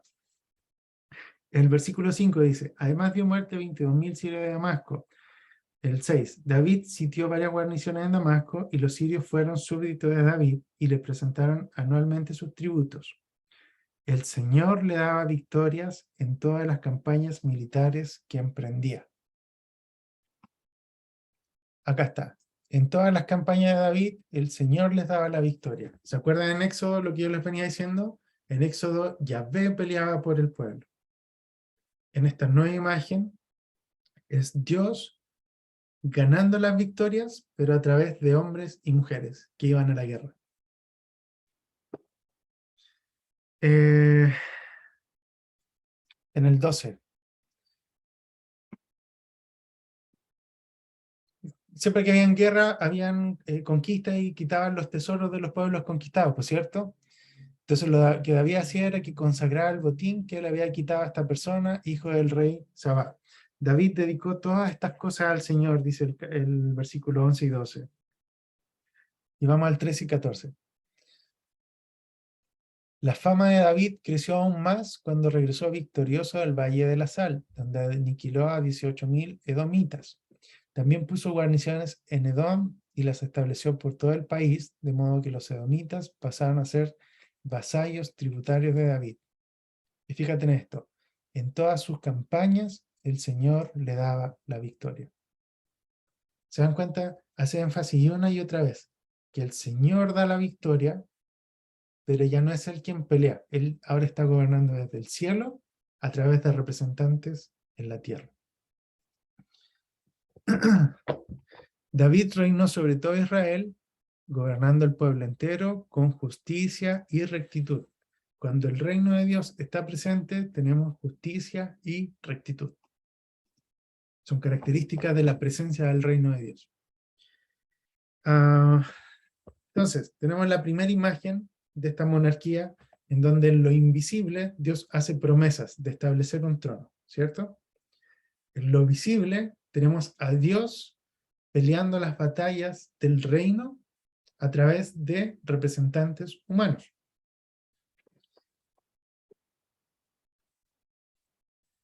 Y la tercera imagen que completa, y con esto terminamos, yo creo que lo alcanzamos a hacer en 10 minutos, es con el reinado de Salomón, Primera de Reyes 4. ¿Por qué? Porque David peleó las batallas, pero Salomón es quien disfrutó los beneficios. Salomón vivió en paz, ¿cierto? Es David quien luchó las batallas, Salomón vivió en paz y pudo establecer el templo de Dios, la casa de Dios. Ya. Muy largo, ¿no? Oh, es súper largo. Ya. No sé si tengo una pregunta, Walter, que no me quedó claro. ¿En qué momento se hace como este cambio, como del mover de Dios, que podemos ver en Éxodo, cuando Dios pelea las batallas, cuando vence a los dioses en Egipto? Y de un salto a otro empieza a... en realidad ahí es donde me perdí, donde ¿Ya? Dios ahora ya no pelea solo, sino a través de David. No sé cuándo pasa. Cuando se instaura la monarquía. Se dan cuenta que se dan cuenta que Dios quería ser rey sobre Israel, pero Israel le dijo, no, nos da miedo, mejor danos un rey que sea hombre, igual que todas las otras naciones vecinas, ¿cierto? Entonces Dios le dice, ya, pues, si eso quieren, les voy a dar un rey humano. Y de entre todos los dioses, perdón, de entre todos los reyes, Israel tuvo reyes buenos y malos, y la mayoría fueron reyes malos. Y cuando tenía malos reyes, Israel se iba a la quiebra, se iban a adorar otros dioses, hacían lo malo delante de Dios. De hecho, por ejemplo, el libro de Ezequiel es un libro que enteramente, o por lo menos hasta la mitad, Ezequiel lo está retando todo el rato porque ellos sacrifican sangre de inocentes a los dioses de otros pueblos. ¿Cachai? Están sacrificando niños a otros dioses. Ya. En esta imagen que vamos a ver, que es parte de la imagen que nos muestra la monarquía, es el reino de Dios a través del reinado de Salomón, porque estamos viendo en esta parte que Dios ahora gobierna en la tierra a través de representantes humanos, ¿cierto? Ahora, lo que vemos en 1 Reyes 4 es una imagen un poco más clara de cómo se ve el reino de Dios en la tierra, ¿ya? Y el reinado de Salomón nos va a mostrar diferentes facetas del reino de Dios que manifestaban en su época, obviamente. Pues obviamente aquí no nos va a mostrar que toda la gente tiene un iPhone, porque en ese tiempo no existían iPhone, ¿cierto? Pero hay que entender que hay que adecuarlo al contexto.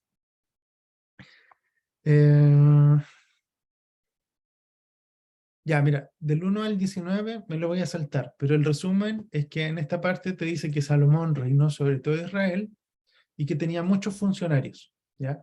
Comandantes, sacerdotes, encargados, sacerdotes, supervisores. Tú lo puedes leer después con más calma, ¿ya? Desde el 20 en adelante dice, lo voy a leer de mi Biblia.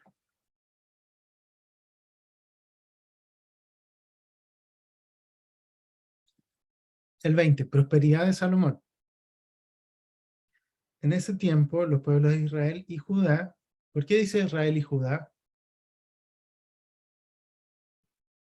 Porque ya se había dividido Israel en dos, como en dos reinos. ¿Cierto? 10 y 2. 10 y 2. Claro. Habían 10 en el norte y 2 en el sur, ¿cierto? Donde estaba Judá e Israel en el norte. En este tiempo los pueblos de Israel y Judá eran tan numerosos como la arena del mar. Lo hace pensar de la promesa de Dios a Abraham,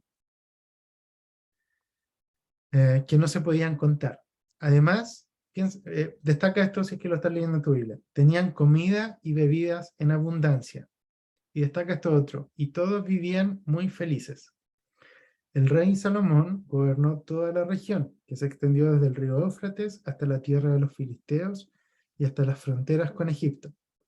Los pueblos de esas tierras pagaban sus tributos a Salomón y continuaron sirviéndole a través de toda su vida.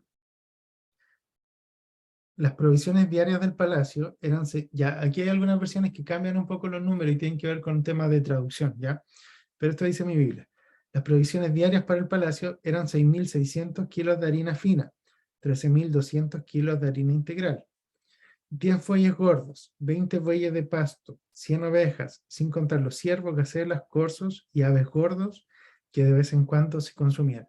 De repente nosotros leemos la Biblia así muy por encima, pero ponte en el lugar, o sea, ¿qué es lo que es tener 6.600 kilos de harina como provisión diaria? 6.600 kilos. 6.600. Para la pandemia nosotros compramos 10 kilos de harina y todavía tenemos harina ahí. ¿Ya? 10 kilos de harina para una familia de 2 es mucho. Imagínate que en un día ellos se comían 6.600 kilos de harina fina y 13.200 de harina integral. En perspectiva, eso era mucha plata diaria que se gastaba solo en comida. Sus dominios se extendieron, el 24, sus dominios se extendieron sobre todos los reinos que están al occidente del río Éufrates, desde Tifsta hasta Gaza, y hubo paz en toda la tierra. 25, durante la vida de Salomón, todo Israel vivía en paz y seguridad. Cada familia tenía su casa y su huerto. Destaca eso también. La paz, la casa, el huerto. 26. Salomón tenía 40.000 caballos para sus carros y empleaba 12.000 jinetes. Cada mes los funcionarios proporcionaban los alimentos para Salomón y para su corte.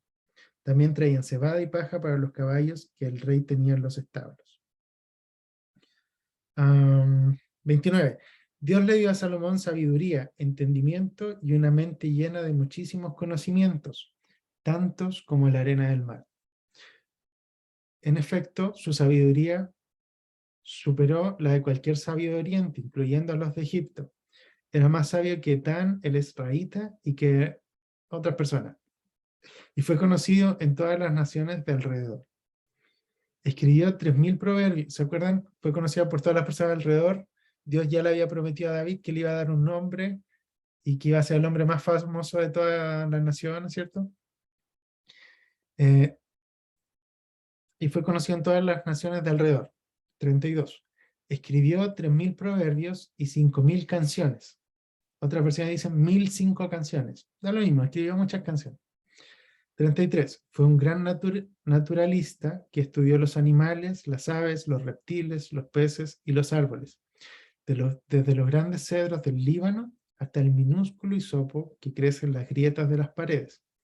De todos los pueblos llegaba gente a escuchar la sabiduría de Salomón, y los reyes que tenían noticias de su sabiduría enviaban mensajeros para escuchar su consejo. ¿Se acuerdan de la reina de, ¿cómo se dice en español? Saba, de Shiva, ¿o no? Ya, esta reina que se veía sorprendida, incluso veía cómo se vestía la gente que servía en la corte, que en su reino, así como que ni la gente top de la realeza se vestía también como los súbditos de Salomón, ¿ya? Entonces, cuando vemos el reino de Salomón, podemos ver imágenes del reino de Dios en la tierra. ¿Cómo se vería? ¿Ya? Una imagen, ¿se acuerdan que yo les pedí que lo destacaran? Se ve como una celebración. Ellos tenían bebida y comida en abundancia y todos eran felices.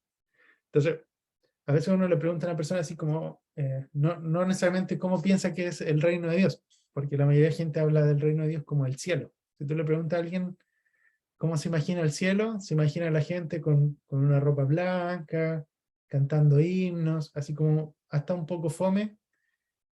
Y cuando vemos aquí la imagen del reino a través de Dios gobernando a través de Salomón, Se ve prácticamente como una fiesta, donde la gente come, donde la gente bebe, donde la gente es feliz. Y se multiplicaban porque dice que el pueblo crecía, comía, bebía y era feliz. Y esta imagen del reino de Dios como una fiesta nos hace pensar también en el banquete mesiánico, ¿cierto? Podemos empezar a pensar también en las bodas del Cordero. Son imágenes de lo que va a venir después. Otra imagen que nos muestra de cómo se ve el reino de Dios a través del reino de Salomón es la prosperidad. Todo eso que yo me salté, que eran mostrando el encargado de tal y cosa y los sacerdotes y todo eso, en este tiempo tienes que considerar que los reyes eran juzgados como la prosperidad de un reino por la magnificencia, digamos, de su corte. Al mayor número de encargados o de personas en la corte, más próspero se veía que era un reino porque necesitaban más gente para poder administrarlo. ¿Se acuerdan de todo lo que yo le hacía como un poco de énfasis en toda la comida diaria que se gastaba? Es una muestra de la prosperidad de ese reino. Entonces, estas son imágenes del reino de Dios. ¿Dios quiere que seamos prósperos? Sí.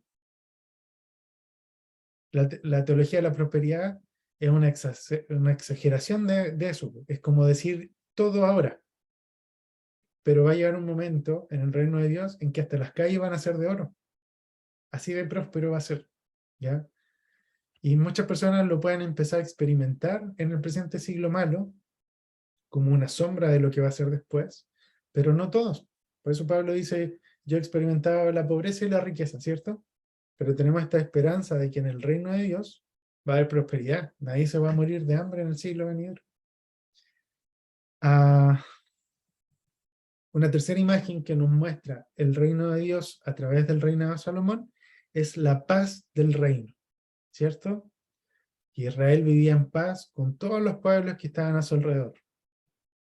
Y además de eso, esta paz a la que se refieren no es la paz como solamente ausencia de conflicto, sino que para los hebreos el shalom es algo como un concepto más integral, ¿ya? Es como un estado de bienestar, como de plenitud, ¿ya?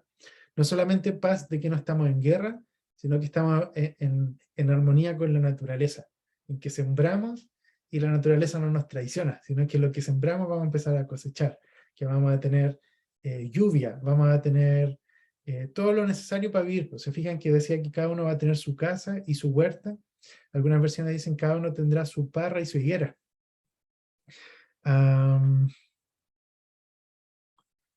Y una cuarta imagen que nos muestra el doctor Derek Morphew, de esta imagen, dice que es como el estilo de vida del reino, ¿ya? Y eso lo vemos del versículo 29 al 31, cuando habla acerca de la sabiduría de Salomón. Y esto es lo que yo les tiraba un spoiler. Solo 2 minutos y termino. El reino de Dios es la irrupción, es el gobierno de Dios en los asuntos humanos, ¿cierto? Pero no es solamente para algunas cosas. Si ustedes se fijan que Salomón sabía desde los cedros del Líbano, que eran cosas así súper grandes, hasta el musgo que crecía en las paredes. Y se fijan que Salomón escribió canciones. Unas versiones dicen que escribió 5.000 canciones, otras dicen que escribió 1.005 canciones. Da lo mismo, escribió canciones. Escribió salmos, escribió proverbios. Y hay muchos proverbios de Salomón registrados en la Biblia, ¿cierto? Ya, hay muchos proverbios de Salomón que están registrados en la Biblia. ¿Cuántas canciones de Salomón están registradas en la Biblia? Porque dice que escribió 5.000, o por lo menos escribió 1.000. ¿Cuántas están registradas en la Biblia? ¿Alguien sabe o no? Nadie sabe. Se fue la Matea, parece. Ya. Hay por lo menos, Cantar de los Cantares es el canto de Salomón, ¿cierto? Ahora, en ese tiempo, Cantar de los Cantares era un libro medio prohibido. No lo podías leer si eras menor de edad, por ejemplo. ¿Por qué? Porque para nosotros puede ser nada, ¿ya? Porque en un comercial de cerveza Cristal vemos cosas más explícitas que lo que vemos en Cantar de los Cantares. pero era algo que para los menores de edad estaba prohibido en Israel, porque era demasiado sexualmente explícito, ¿cierto? Y este esposo empieza a describir a su esposa y habla de sus dientes, ¿cierto? Y de sus curvas, y que la compara con una gacela, y habla de sus pechos y todo, ¿cierto? Entonces, en ese tiempo era así como poco decoroso. Y se fijan que esta capacidad para escribir canciones se la dio Dios. ¿Sí o no? La sabiduría de Salomón se la dio Dios. Por lo tanto, el reino de Dios no involucra solamente cosas de la iglesia, entre comillas, digamos, ¿ya? No es solamente que tú pasas un domingo para que te ministren, y si tenías penita, se te fue la penita, y si tenías ahí un Pokémon, te sacaron el Pokémon. No involucra solamente esas cosas. Si estabas enfermo, te impusieron manos y te sanaste. Involucra cosas tan cotidianas como que tú estudias biología, como que estudias a los pájaros, como que escribas un poema para tu esposa. Cosas tan cotidianas como tu sexualidad son influidas y son de interés del reino de Dios. El reino de Dios es la presencia del gobierno de Dios en los asuntos humanos, pero transversalmente. Lo que a ti se te puede ocurrir desde tu trabajo, yo me acuerdo que hace años atrás, y a lo mejor el pastor Víctor se puede acordar, un hermano que había en ese tiempo en la iglesia dijo: yo estaba encargado de una obra y tenía que supervisar que pusieran no sé, un fierro o algo en la base de la obra. Y la cuestión ya estaba terminada, él fue y se dio cuenta que el fierro estaba ahí encima, a un costado del camino. Y dijo: chuta, sin ese fierro lo que hicimos no funciona. Y desarmar lo que estaba hecho era cientos de millones probablemente, ¿cachai? De tener que desarmar eso era perder la obra. Lo que se puso a orar, oró toda la noche, al otro día llegó y el fierro estaba puesto. Fue un descuido de él, fue una tontera, ¿cachai? Pero de alguna forma Dios intervino en medio de eso y puso ese fierro que tenía que estar ahí, o un ducto, no sé qué lo que era, y apareció. Entonces, el reino de Dios es la presencia del gobierno de Dios que involucra todas las áreas de tu vida, desde tú orando por un enfermo hasta tu vida sexual con tu esposa, con tu esposo. No hay, y esta es la conclusión, no hay aspectos de la vida humana que no sean impactados por el reino de Dios. Terminamos con 5 minutos de fácil. Eso. La próxima semana vamos a hacer un recorrido por la expectativa del reino, parte 2. Vamos a ver preguntas que pueden haber quedado de esta clase. Vamos a ver la expectativa del reino, parte 2. Y ahí vamos a hablar de el reino de Dios, la imagen que nos muestran los profetas y la imagen que nos muestran los salmos, si es que alcanzamos. ¿Ya? Eso, me cansé. El pastor no sé si está por ahí.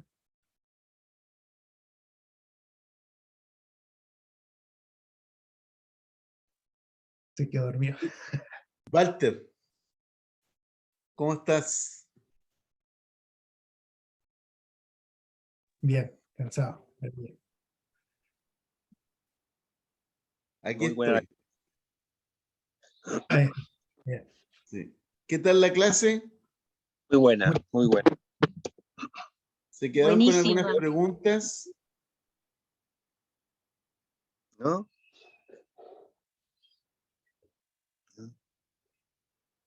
¿Se va aclarando más todavía?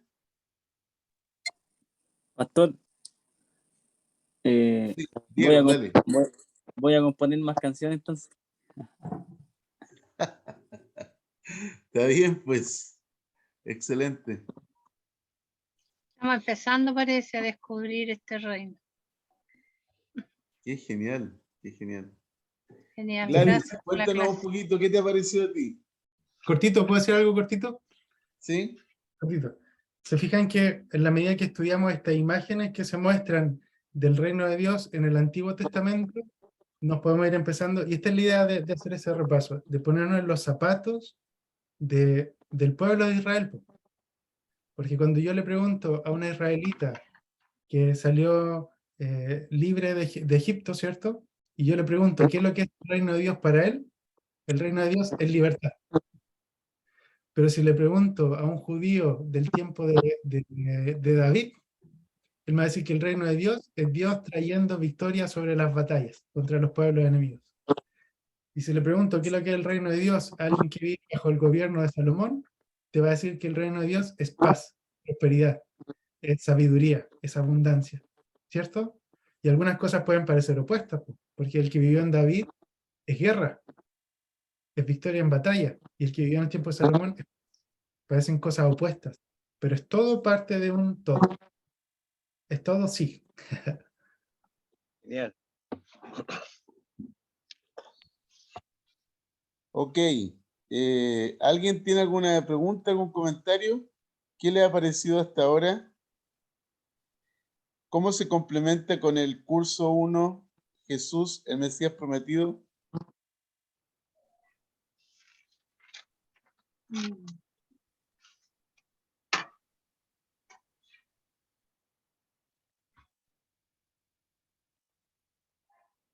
Bueno, yo no he hecho el curso, el primero, pero ¿Ya? está buenísimo, buenísimo. Hay cosas que me han sorprendido. Y me llama la atención esto de ponerse en los zapatos de los israelitas, de cómo Dios de alguna manera va revelando como las distintas áreas de su reino, la prosperidad, esto de la victoria, de que nos trae libertad, y ha sido súper bueno. Así que muchas gracias, súper, súper bueno. Qué bacán. Y también me llamó mucho la atención esto de los dioses, así que de como pegada con eso, de esa Sí. parte de los dioses, cuando habla de las plagas, de Dios, es como aplastando a su enemigo, que no eran enemigos, una cosa así, como que se rebelaron ellos contra Dios, no sé, pero quedé pegada con eso y ahí vamos a ver qué hacemos. Súper, ha Sí. sido bueno, es desafiante igual, buenísimo. Walter, ¿algo para comentar al respecto? ¿De los dioses? ¿De qué? Sí. Hagan el curso del IRRA.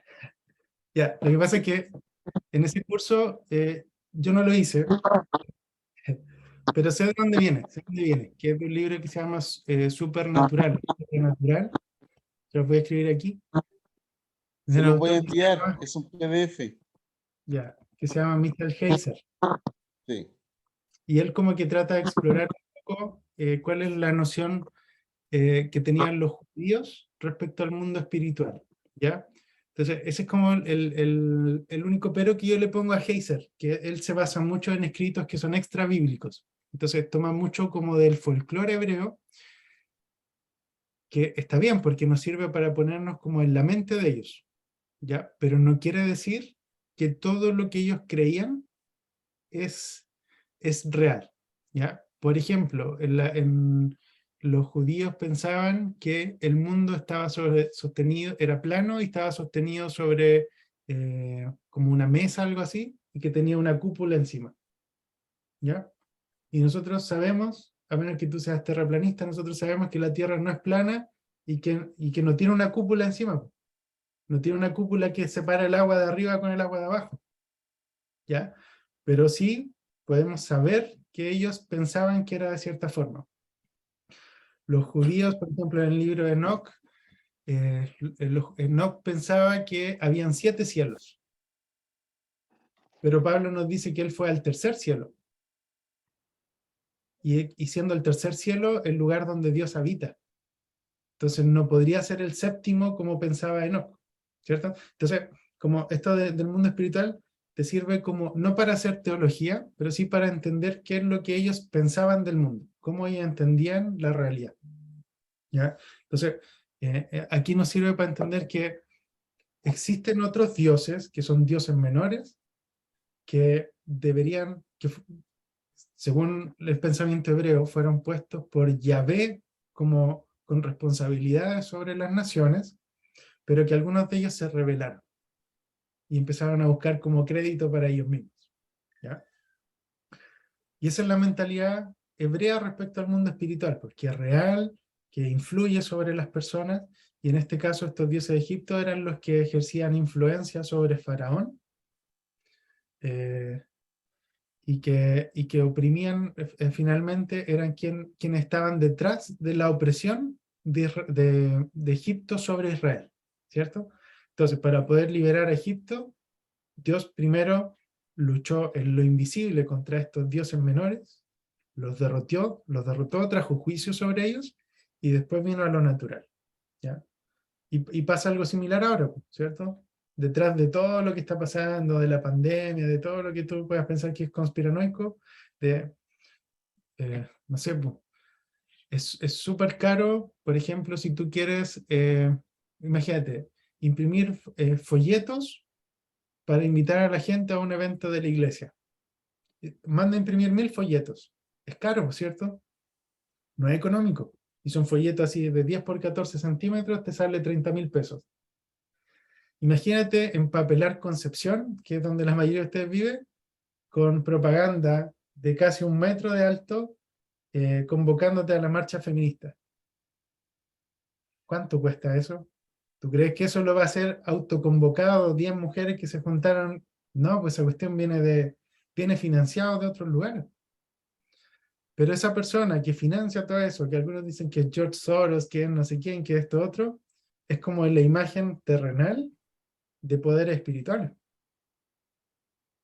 Y cuando tú estudias el mundo espiritual, según lo que dice la Biblia, no solamente sobre el pensamiento hebreo, creo que es Pablo quien habla acerca de unos espíritus que se llaman estoqueias, que son como los espíritus que están detrás de las filosofías humanas. ¿Cierto? Porque el comunismo no viene de... Imagínate, cuando tú piensas en cualquier filosofía humana, no vamos a algo en específico. Muchas de ellas no tienen ni pies ni cabeza. Tú conversas con un socialista y tú le vas a dar ejemplos de países donde el socialismo no funcionó. Y te va a decir, es que ese no era socialismo real. Hay cosas que no tienen cómo sostenerse, pero la persona con tal de ganar, de tener la razón, porfía. En mi opinión, detrás de eso hay espíritus que están influenciando a esta persona. ¿Qué gana Carol Cariola con robarle el logo a Huachipato, a Deportes Temuco? ¿Cierto? Hay poderes. Por eso Pablo dice, nuestra lucha no es contra carne ni sangre, no es contra el comunista, no es contra el capitalista, no es contra el Banco Central, ¿ya? Hay poderes detrás de eso. Mundo espiritual, hay mil cosas. Hermano, ¿puedo contar algo bien cortito sobre lo que usted está diciendo? Sí, dale nomás, Gladys. Sí, lo que pasa es que yo hace mucho, esto fue antes del gobierno de Michelle Bachelet, antes que empezara el segundo mandato. Yo oraba mucho por los jóvenes y los niños, y empecé a orar también por mi ciudad, que es Chillán, y yo le decía al Señor, pero asociaba yo Chillán, pero también el tema con los niños, y yo le pedía al Señor le decía, ¿qué pasa en Chillán? Que no hay un movimiento como lo hubo en algún tiempo, como de unidad de iglesia y silencio, parece que no existiera la iglesia en esta sociedad. Y yo oré bastante, y una noche orando por eso, el Espíritu Santo me dice, yo le decía al Señor que me mostrara qué poder había detrás de esto. Y antes que me iniciara todo este tema del género, el Señor me dijo la homosexualidad, que era un poder que estaba detrás de este silencio de iglesia y del tema con los niños, que era mi preocupación. Entonces, fue después cuando empecé a ver lo que estaba pasando, ahí el Señor confirmó que no solamente en mi ciudad, sino que hay esos poderes que dice el hermano. Sí. Tal cual. Perfecto, sí, tal cual. Miren, les voy a buscar el libro que se llama Mundo Espiritual de Michael Heiser.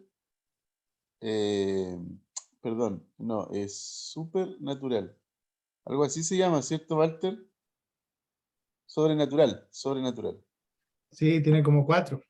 Sí. Lo sobrenatural es como el que aglutina Sí. todo. Ahí tengo uno que se los voy a enviar y en la página web del Instituto Metanoia pueden revisar el curso que compartió Israel Salgado. Si alguien me pide por WhatsApp, le mando el link para que lo pueda ver gratis, ¿ya? Ahí está el curso y ahí está más en detalle lo que estaba compartiendo Walter con respecto a el mundo espiritual. ¿Ok? Ya, súper. Yo les mando la información. Excelente. Un abrazote.